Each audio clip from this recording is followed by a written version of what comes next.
Donc, chapitre sur les statistiques, deuxième partie. Alors, on va revoir comment on procède pour calculer une moyenne. Donc déjà, il y a deux types de moyennes. La première, qu'on appelle moyenne simple. La moyenne d'une série de données est égale au quotient de la somme de ces données par l'effectif total. Cela signifie qu'on divise la somme des données par l'effectif total. Donc c'est le cas quand on n'a pas de coefficient. Donc exemple, voici les notes sur 20 obtenues par Mariam en mathématiques au premier trimestre. Donc 11, 12,5, 14, 9,5, 13. Pour calculer sa moyenne, on calcule la somme de ces notes que l'on divise par le nombre de notes. Donc on ajoute 11, 12,5, 14, 9,5, 13. Et comme on a 5 notes, on divise par 5. Ça fait 60 sur 5, 60 divisé par 5, ce qui donne 12. La moyenne des notes de Mariam est égale à 12 sur 20. Dans cet exemple, donc la valeur minimale 9,5, la valeur maximale 14 et la moyenne est 12. Alors pourquoi cette remarque, enfin cette aparté?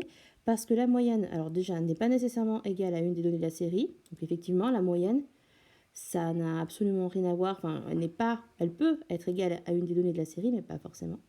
Mais par contre, la moyenne est toujours comprise entre la plus petite des valeurs, 9,5 ici, et la plus grande, 14 ici.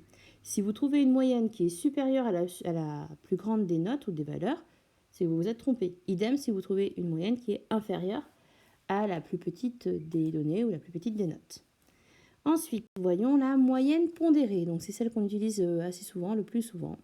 Qu'est-ce qu'une moyenne pondérée? Donc la moyenne pondérée d'une série de données est égale à la somme des produits de chaque valeur par son effectif.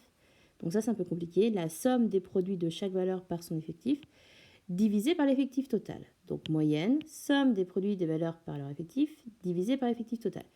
Qu'est-ce que cela signifie? Donc la somme, c'est qu'on va ajouter. La somme de quoi? Des produits des valeurs par les effectifs. C'est-à-dire qu'à chaque fois, on multiplie la valeur par l'effectif, la valeur par l'effectif, la valeur par l'effectif.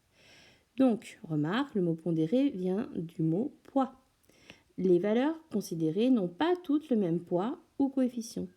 Par exemple, un gros contrôle coefficient 4, par rapport à un petit contrôle coefficient 1, eh bien, la note du contrôle coefficient 4 compte 4 fois plus. Elle est plus lourde, elle a un poids plus important. Donc, exemple, un sondage a été réalisé auprès de 10 000 collégiens pour connaître le nombre d'enfants présents dans leur foyer. Voici les réponses.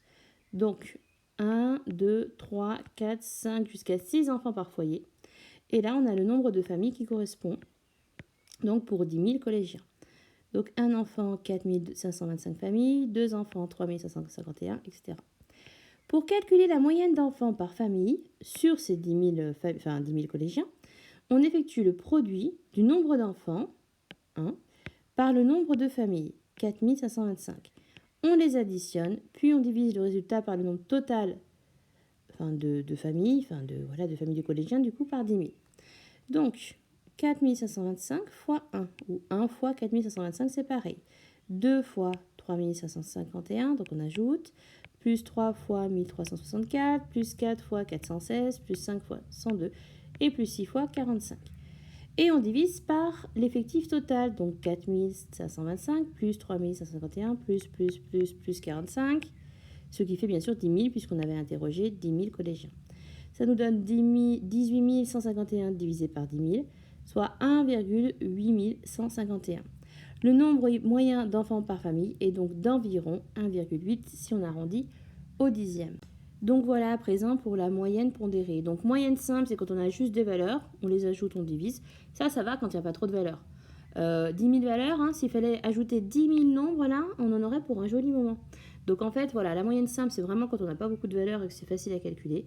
Dès qu'on a un nombre de valeurs assez conséquent, on va utiliser une moyenne pondérée. Voilà pour cette deuxième partie de la leçon.